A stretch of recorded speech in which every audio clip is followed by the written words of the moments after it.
Hello friends, welcome back. कैसे हैं आप सभी लोग। Fantasy talent hub YouTube channel में आप सभी लोगों का स्वागत है। दोस्तों, वीडियो के अंदर हम बात करने वाले हैं, एक तरफ है मुंबई, दूसरी तरफ दिल्ली है। इन दोनों टीमों के बीच में जो वुमेन प्रीमियर लीग का मैच नंबर 13 खेला जाएगा उसके बारे में जानेंगे। कल एशले गार्डनर हमारे लिए वन साइडेड विनिंग का काम करके गई हैं। ज्यादातर लोगों ने कप्तान बनाया था एलिस पेरी को, और हमारे पास में बिल्कुल सेफ कैप्टन रही एशले गार्डनर, जिन्होंने 40-50 से ऊपर का स्कोर भी किया, प्लस विकेट भी आपको निकाल कर दिए। तो वही सारी चीजें जो मैं आपसे कहता हूं कि बस वीडियो को ध्यान से देख लो तो मतलब देख लो। तो चलिए, अब आज के इस वीडियो के अंदर कौन कौन सी ऐसी प्लेयर्स हैं जिनको हमें अपनी टीम में शामिल करना है वो मैं आपको बताऊंगा। लेकिन अगर आप लोग आज हमसे पहली बार जुड़ रहे हो तो ये जो हमारा चैनल है ना, इसको सब्सक्राइब कर लो। सब्सक्राइब करने के साथ में बेल आइकन पे प्रेस कर दोगे तो वीडियो का जो नोटिफिकेशन है वो आपको मिल जाएगा। प्लस टेलीग्राम ज्वाइन कर लेना, क्योंकि फाइनल टीम जो फाइनल अपडेट है वो मैं आपको टेलीग्राम पर ही देता हूं। और अगर आप लोग टेलीग्राम पे नहीं हो तो बहुत कुछ मिस कर जाओगे, पिच रिपोर्ट भी मिस कर दोगे, प्लस आपको टेलीग्राम पे जो अपडेट्स आते हैं वो मिस हो जाएंगे। इसके लिए करना यह है कि वीडियो के डिस्क्रिप्शन में जाना, मतलब टाइटल पर क्लिक करोगे तो नीचे एक बॉक्स दिखेगा जिसमें पहला जो लिंक है ना, जो टेलीग्राम लिखा हुआ लिंक है, बस इस पे क्लिक करके किसी पर भी क्लिक कर देना और टेलीग्राम पे पहुंच जाओगे। फ्री है, किसी को पैसा नहीं देना है। और सबसे अच्छी बात यह है कि सारे अपडेट्स आपको मिल जाएंगे। चलिए, अब एक बार फिर से वही ground M Chinnaswamy stadium Bengaluru के बारे में हम बात कर लेते हैं। अब तक तो आपको भी याद हो जाना चाहिए कि ग्राउंड कैसा है। ग्राउंड ऐसा है कि बैटिंग विकेट यहां पर आपको देखने मिलता है। बैटर्स को कमाल का परफॉर्मेंस करते हुए आप यहां पर देख सकते हो। ज्यादातर जो मैचेस हैं वो सेकंड बैटिंग करने वाली टीम जीत रही है। इसके पीछे का जो लॉजिक है वो ये है कि भाई सेकंड इनिंग में ड्यू आ जाता है, और ड्यू की वजह से जो टीम सेकंड बैटिंग करती है उसको थोड़ी सी मदद मिल जाती है, और जो टीम गेंदबाजी कर रही है उसके लिए माइनस पॉइंट हो जाता है। तो ये चीज तो आपको समझ में आ जानी चाहिए अगर आप लोग रेगुलर वुमेन प्रीमियर लीग को फॉलो कर रहे हो। तो अगर देखते भी हो तो बहुत अच्छी बात है, क्योंकि देखोगे ना तो और बेहतर टीम तैयार कर पाओगे। क्योंकि जब मैच में आप ये देखोगे ना कि प्लेयर प्रॉपर बैट से स्कोर कर रही है या फिर गलती से स्कोर आ रहा है, कैचेस छूट के रन बना रही है, तो आप समझ पाओगे कि किस खिलाड़ी को टीम में शामिल कर रहा है। इसलिए मैचेस देखा भी करा करो साथ में। तो चलिए, हालांकि आपके मैच देखने का काम हम करते हैं, वही चीज मैं आपको यहां बताता हूं कि देख लोगे तो मैं बता दूंगा कि हुआ क्या था मैच में। चलिए, अब यूपी की तरफ से 142 का स्कोर आया था लास्ट मैच में, जो कि एमआई ने चेस कर लिया। अब जिसमें ग्रेस हैरिस का 45 था, ओपन करने आई थी। नेट सीवर नंबर 3 पर बैटिंग कर रही थी, इन्होंने 75 कर दिया। और ये चीज आपको सब जगह देखने मिल जाएगी कि टॉप ऑर्डर में अगर कोई अच्छी प्लेयर है तो वो स्कोर करके दे रही है, और उसने दिया भी है। फास्ट बॉलर और स्पिनर्स की बात करें तो जनरली होता यह है कि वुमेन क्रिकेट में स्पिनर ज्यादा अच्छी होती हैं फास्ट बॉलर्स के मुकाबले में, इसलिए स्पिनर ही आपको ज्यादा विकेट निकाल कर देकर चली जाती है। तो स्पिनर पर फोकस कर लेंगे, वैसे क्वालिटी बॉलर्स पर ही फोकस रहेगा हमारा। अब बात इतनी है कि अगर पावर प्ले की कहानी देखोगे तो यहां पे 60 रन आ गए थे। हालांकि इतने आने नहीं चाहिए थे, लेकिन ओवरऑल अगर आप एवरेज निकालोगे ना तो लगभग 40 रन बैठ रहा है। 42, 38 और 62। तो यहां पे जो दोनों टीमें हैं ना, दोनों टीमों का जो टॉप ऑर्डर है वो बहुत अच्छा है। तो 40 तो बहुत आराम से क्रॉस हो जाना चाहिए, 40 रन बहुत आराम से क्रॉस हो जाना चाहिए। इसलिए पावर प्ले के अंदर आप 40 रन को यस कर सकते हो, एक विकेट के साथ में। एक विकेट के साथ में 40 रन यस कर सकते हो। इसके बाद अगर हम सेकंड इनिंग की बात करते हैं तो यहां पे 33, यहां 57 पे 3 विकेट आए, यहां पर एक आया था और यहां पर भी एक विकेट था। तो आपको वही एक विकेट और लगभग 40 रन दोनों इनिंग्स में देखने मिल जाएंगे। तो ये मुझे उम्मीद है कि आपको समझ में आया होगा कि हमने ये आपको क्यों बताया है। क्योंकि अगर आप लोग ट्रेडिंग कर रहे हो ना, तो ट्रेडिंग में आपको ये देखना है कि 40 रन बहुत आराम से बनते हैं पावर प्ले में, तो 40 यस कर दो। इसके बाद जब आप 20 ओवर जा रहे हो तो दोनों टीमों की बल्लेबाजी जो है ना ठीक ठाक है, तो आप 145, 150 भी यस कर सकते हो। अगर गेंदबाज बहुत ज्यादा ही अच्छी गेंदबाजी कर दे तो एक अलग बात है, नहीं तो नॉर्मल वे में भी आपको 140 से लेकर 150 देखने मिल जाएगा। ये दूसरा सेक्शन जिसे आप यस कर सकते हो। अगर 150 से ऊपर अगर आ रहा है और एमआई बैटिंग कर रही है तो यस कर सकते हो, लेकिन अगर बैटिंग कर रही है दिल्ली की टीम तो उसे नोट करके खेल सकते हो। ठीक है, ये सारी चीजें क्लियर है। अब यहां से अगर दोनों टीमों के हेड टू हेड की बात की जाए तो जो पिछला मैच खेला था एमआई ने 164 बनाया और दिल्ली ने चेस कर लिया था, जिसमें बहुत बड़ा हाथ था शेफाली वर्मा का और निक्की प्रसाद का। यहां से नेट सीवर ने स्कोर किया, हरमनप्रीत कौर का 40 था, मैथ्यूज के 2 विकेट थे और एमिलिया केयर के भी 2 विकेट थे। यहां पे एनाबेल सदरलैंड का 3 विकेट आया था शिखा पांडे के 2 विकेट के साथ में। फिर यहां देखें तो जेमिमा रॉड्रिग्स ने 69 किया, मैगलेनिन का 53 था, जेस जोनासन के 3 विकेट थे और मर्जिन कैप के 2 विकेट थे। और यहां पे अमनजोत कौर ने 42 का स्कोर किया था और जो पिछला मैच था वो भी दिल्ली ने ही जीता। तो लास्ट के जो 2 मैचेस है वो दोनों के दोनों जो मैचेस है वो दिल्ली के खाते में गए हैं। अब सबसे पहले हम बात कर लेते हैं मुंबई इंडियंस के बारे में।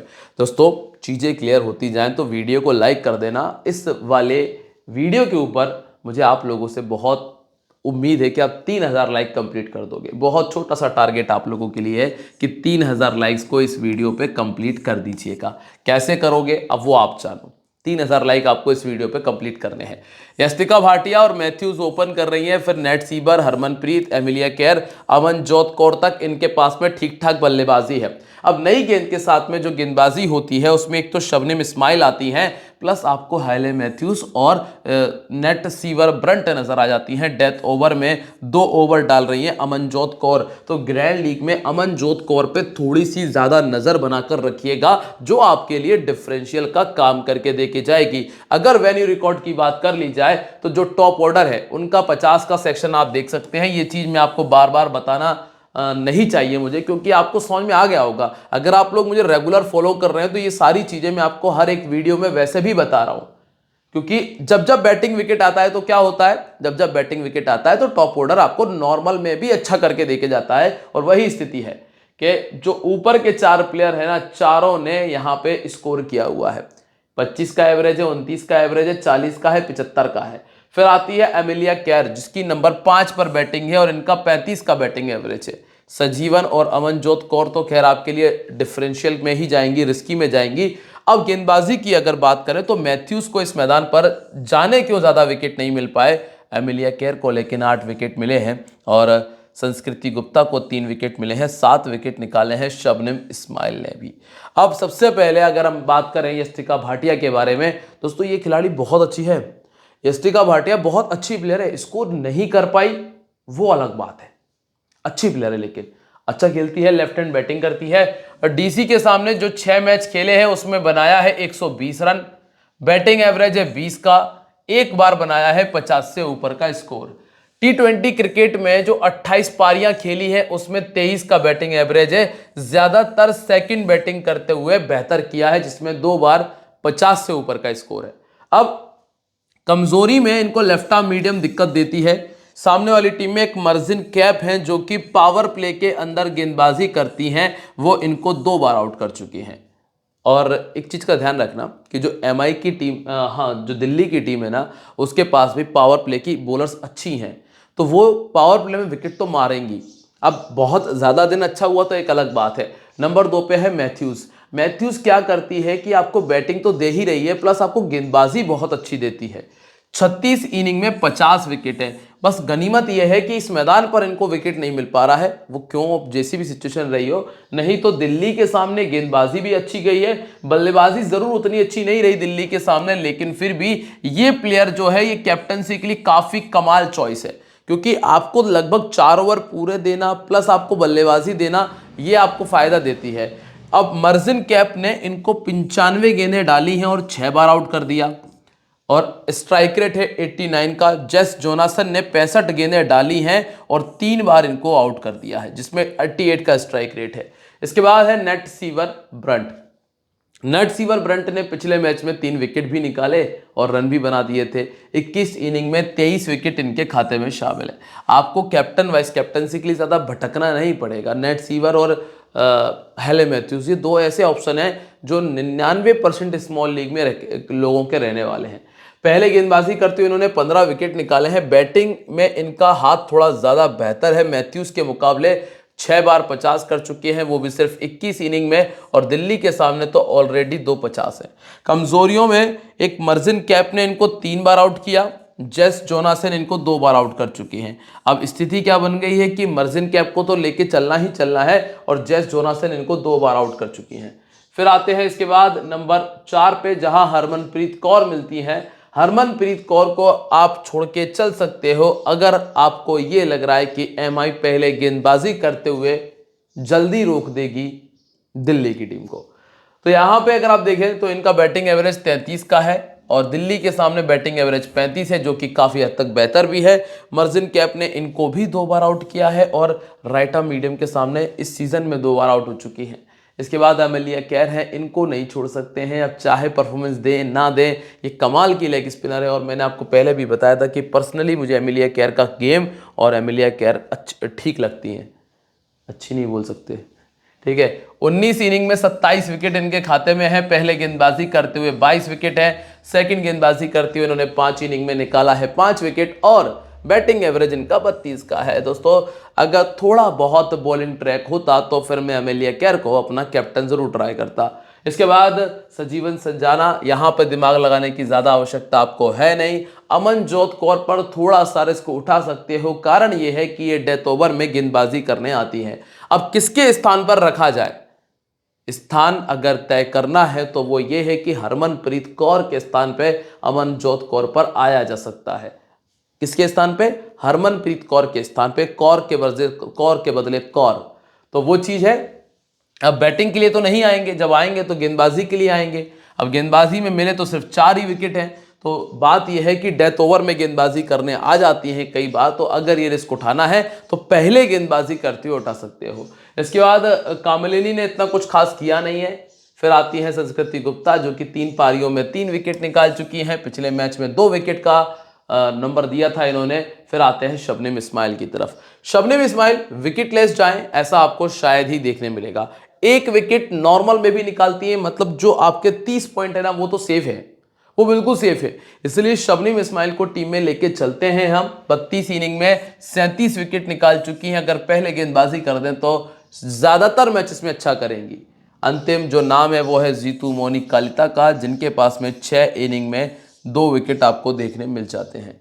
अब बात करेंगे दिल्ली कैपिटल के बारे में। तो दिल्ली कैपिटल के पास में है Meg Lanning, Shafali Verma, Jemimah Rodrigues, Jess Jonassen, जिनका पिछला मैच में बैटिंग ऑर्डर ऊपर आया था और नीचे आई थी एनाबेल, मर्जिन कैप और सारा ब्रीस। नई गेंद के साथ में शिखा पांडे ओवर कर देती हैं, शिखा पांडे के साथ में कर देती हैं मर्जिन कैप, और देखा जाए तो मर्जिन कैप ज्यादा बेहतर ऑप्शन है शिखा पांडे के मुकाबले।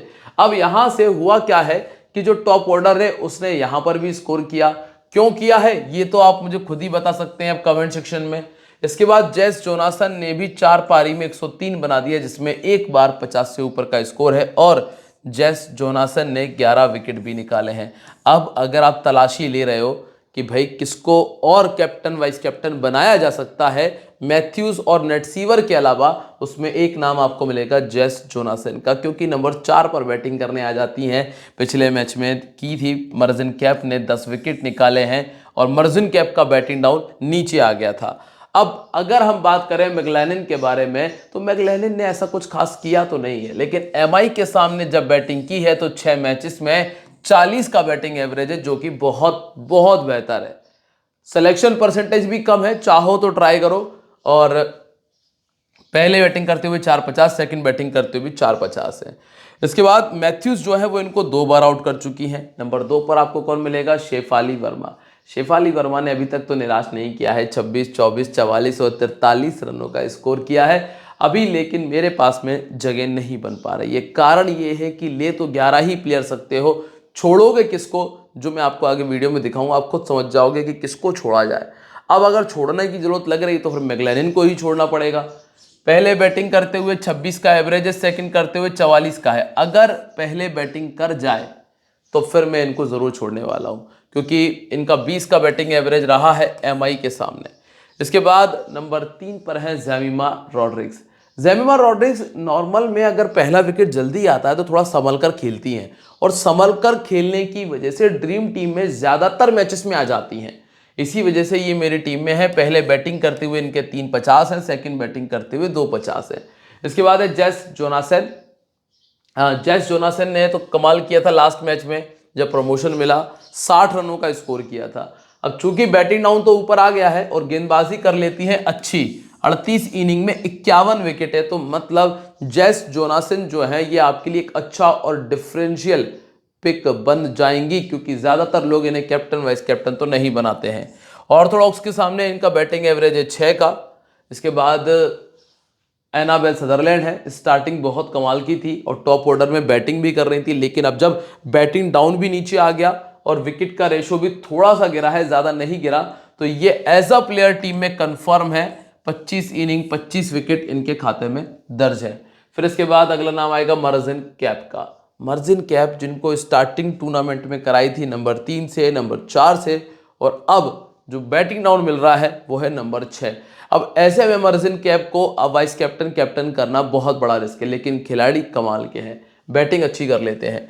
27 का तो बैटिंग एवरेज है और 29 इनिंग में 36 विकेट इनके खाते में शामिल है। हालांकि बॉलर कंफर्म है, क्योंकि आपको पावर प्ले में देंगी 3 ओवर और 1 ओवर आपको डेथ में देंगी। इसके बाद मैथ्यूज जो कि इनको 3 बार आउट कर चुके हैं, प्लस एमिलिया केयर इनको 2 बार आउट कर चुके हैं, कर चुकी हैं। सारा ब्रीस विकेट कीपिंग सेक्शन में तो जरूरत नहीं लगने वाली है, क्योंकि यस्टिका भाटिया सामने वाली टीम से ओपन कर रही हैं। अगर जरूरत लगेगी तो फिर भाटिया के साथ में ही जाएंगे। ऑफ स्पिन इनको दिक्कत देती है, राइट आर्म मीडियम के सामने समस्या है, और गैस के बावजूद भी अगर कभी रखने की इच्छा बनती है तो पहले बैटिंग करते हुए जगह दे सकते हो। इसके बाद निक्की प्रसाद, ठीक खेला है 2 मैचेस में, लेकिन अभी जरूरत नहीं है। फिर आते हैं तितास साधु, 5 इनिंग 4 विकेट इनके खाते में शामिल है, पहला ही मैच था इनका। फिर है मीनू, इनको टीम में मत रखना। और शिखा पांडे ये रखी जा सकती हैं, पर एक मुश्किल है, वो ये कि पावर प्ले के अंदर ये 3 ओवर तो डाल देंगी, और जो सामने वाली टीम की बल्लेबाजी है उसकी बल्लेबाजी इतनी कमजोर भी नहीं है जितनी देख रही है, तो शिखा पांडे का सिलेक्शन थोड़ा सा 50-50 पे अड़ेगा। अगर पहले गेंदबाजी कर रहे हैं तो फिर सोच लेंगे एक बार कि चलो ठीक है, लेकिन सेकंड इनिंग की गेंदबाजी में तो रखना मुश्किल हो जाएगा। इसीलिए अभी हाल फिलहाल की स्थिति में शिखा पांडे की तरफ देखना थोड़ा सोच समझ के।